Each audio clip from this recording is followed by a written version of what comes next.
Tenho 43 anos e, até há pouco tempo, vivia uma vida feita de rotinas, silêncios confortáveis e vontades engolidas. Sou casada com o Joaquim, um homem prático, que trata das contas, da garagem e do noticiário. Temos uma filha, a Inês, de 17 anos. Uma jovem linda, rebelde, cheia de fogo nos olhos. O mesmo fogo que eu já tive e que se apagou aos poucos. Durante anos fui a mulher perfeita. Lavava, cozinhava, sorria. E por dentro, morria. A Inês adorava passar os fins de semana com a prima Clara, que morava em Setúbal. Sempre que podia, ia para lá. Dizia que era para estudar, mas eu sabia que era também para fugir um bocadinho de nós, da nossa casa feita de ecos. O irmão da Clara, o Daniel, era mais velho, tinha 20 anos. Fazia desporto na universidade e trabalhava como entregador de encomendas. Era daqueles rapazes que falam pouco, mas que olham muito. Eu já o conhecia desde pequeno, mas nunca tinha reparado de verdade, até aquela tarde. Na sexta-feira deixei a Inês na casa da minha cunhada. Ela tinha esquecido um livro de leitura obrigatória e, como estava com tempo, decidi voltar lá para levar. A campainha tocou e quem me abriu a porta foi o Daniel. Camisola justa, cabelo ainda molhado, cheiro a sabonete fresco. Sorriu. Aquele sorriso estranho de quem sabe que está a ser olhado. Disse-me que a Inês e a Clara tinham ido ao centro comercial. Eu disse que só ia deixar o livro e já ia. Mas ele respondeu: "Se quiser esperar, entre. Posso fazer-lhe um chá." Eu entrei. A sala estava escura, com as cortinas entreabertas. Ele pôs música baixa, um jazz instrumental que me deixou ainda mais desconfortável. Sentou-se à minha frente, pernas abertas, olhar fixo, sem vergonha nenhuma. Eu disfarçava com o telemóvel, com a chávena, com perguntas banais. Mas havia algo ali. Queimar. Como se o tempo estivesse suspenso. Um jogo mudo entre o que não se devia pensar e o que já se estava a sentir. O Daniel passou-me a caneca de chá e, ao fazê-lo, encostou os dedos nos meus por um segundo a mais do que o necessário. Foi como se tivesse encostado numa ferida antiga, esquecida, mas ainda viva. Eu travei a respiração. O coração disparou como se tivesse voltado a ter 20 anos. E, de repente, percebi que estava a sorrir. Um sorriso que o Joaquim não via em mim há muito tempo. Levantei-me. Disse que precisava de ir embora. Ele acompanhou-me até à porta, e ali, no corredor, ficámos os dois parados, num silêncio absurdo. A tensão era quase física. Quando me despedi, ele apenas disse: "Foi bom vê-la, diferente." E eu travei. O que é que ele queria dizer com aquilo? O que é que ele tinha visto? Cheguei a casa com as mãos a tremer. O Joaquim nem notou. Estava no sofá, com o jornal nas mãos, como sempre. Fui para o banho, mas a água não limpava o que eu sentia. Era desejo. Era vergonha. Era medo. E era fome. Fome de ser olhada assim de novo. E naquele instante, eu soube. O erro já tinha começado. Durante dias, tentei convencer-me de que tinha exagerado tudo na minha cabeça. Que aquele chá, aquele olhar, aquele toque, eram apenas fruto da solidão acumulada. Queria acreditar que era só carência, só fantasia. Mas no fundo, eu sabia e esse era o verdadeiro problema, porque desde aquele momento na sala da minha cunhada, nada mais foi igual. Comecei a procurar motivos para voltar lá. Uma desculpa qualquer. Um Tupperware esquecido, um casaco emprestado, uma receita para pedir. Tudo servia. Tudo era plano. E cada vez que ia, o Daniel estava lá. Sempre casual, sempre sereno, mas sempre atento. O olhar dele tinha mudado. Já não era de sobrinho para tia. Era de homem para mulher. Era uma linguagem muda que dizia: "Eu sei o que estás a sentir, porque eu também sinto." Na terceira vez que fui, ele estava sozinho. A casa cheirava a pão torrado e a perfume masculino. Disse que a Clara e a Inês tinham ido ao centro comercial. E antes que eu dissesse qualquer coisa, ele abriu a porta e disse: "Entra, já estava à tua espera." Desta vez não hesitei. Entrei. Como se aquele fosse o meu lugar desde sempre. Como se tudo o que eu tinha vivido até ali tivesse sido apenas preparação para aquele momento. Sentámo-nos no sofá.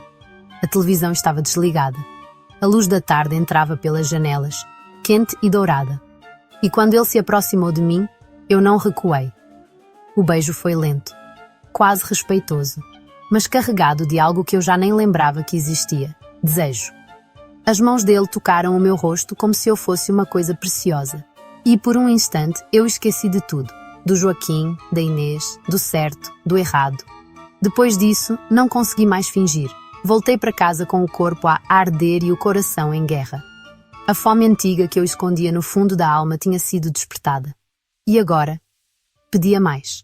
Durante a semana, o Daniel começou a mandar mensagens, disfarçadas, cheias de códigos.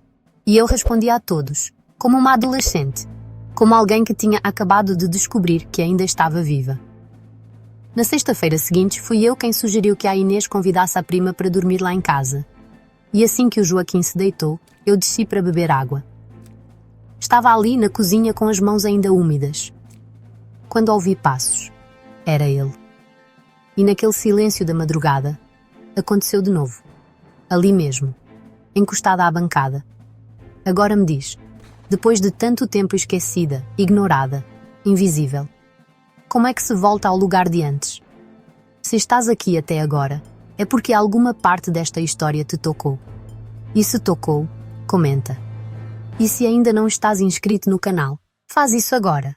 Porque aqui, cada história pode ser a tua. As semanas passaram, e o que devia ter sido apenas um deslize virou hábito, um ritual, uma necessidade que queimava por dentro e que eu já nem tentava esconder de mim mesma. Era como se tivesse encontrado uma versão secreta de mim trancada há anos. E agora? Ela não queria mais regressar à escuridão. O Daniel não fazia perguntas, não exigia nada, apenas surgia, sempre quando menos esperava, e tomava conta do espaço como se fosse dono do tempo. Não era só o corpo, era a forma como ele me olhava, como se me visse mesmo, como se entendesse que antes dele eu já estava a morrer em silêncio. Mas claro, o mundo real não perdoa. Numa tarde qualquer, entre risos e distrações, esqueci-me de apagar uma mensagem no telemóvel. Joaquim viu, leu e ficou em silêncio por uns 5 minutos que pareceram horas. Depois, apenas disse: não esperava isto de ti, mas talvez devêssemos ter falado antes. Não houve escândalo, não houve gritos, só um cansaço profundo, como se o nosso casamento tivesse, finalmente, aceitado o seu próprio fim. A Inês ficou confusa. Perguntou pouco, mas observava tudo. E eu sentia que, por mais que tentasse proteger a imagem de mãe firme e digna, algo se tinha partido entre nós. Nessa mesma semana, marquei um encontro com o Daniel. Queria vê-lo uma última vez. Fechar o ciclo. Dar um ponto final digno a tudo aquilo. Mas quando cheguei ao café combinado, ele não estava. Esperei. Liguei. Nada. Nunca mais respondeu. Desapareceu. E ali, sozinha, com o vento a bater-me no rosto e o telemóvel mudo, percebi tudo. O Daniel tinha sido um espelho torto talvez, mas que me mostrou o que eu tinha me tornado, ou pior, o que eu tinha deixado de ser. Ele foi o gatilho, mas o vazio era meu. Hoje estou a viver num pequeno apartamento, só eu e a Inês. Joaquim seguiu a vida dele, e a nossa relação agora é apenas civilizada. O Daniel nunca mais apareceu. Nem uma mensagem, nem um sinal. Às vezes, sonho com ele, mas acordo sem mágoa. O que houve foi. E o que sou hoje é outra coisa. Não sei se foi certo, não sei se faria tudo de novo, mas sei que pela primeira vez em muitos anos senti. E isso por si só já foi uma forma de renascer. Se chegaste até aqui, se ficaste até ao fim, é porque alguma parte desta história ressoou aí dentro.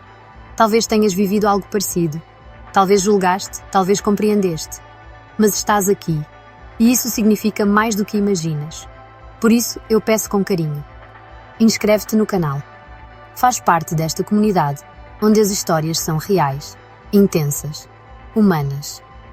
E nos comentários, deixa o teu relato. Conta, o que aprendeste com esta história? Alguma vez também te perdeste só para te reencontrar? Estamos aqui para ouvir, para sentir e para partilhar. Porque a vida, mesmo quando parece errada, É sempre um caminho de volta a nós mesmos.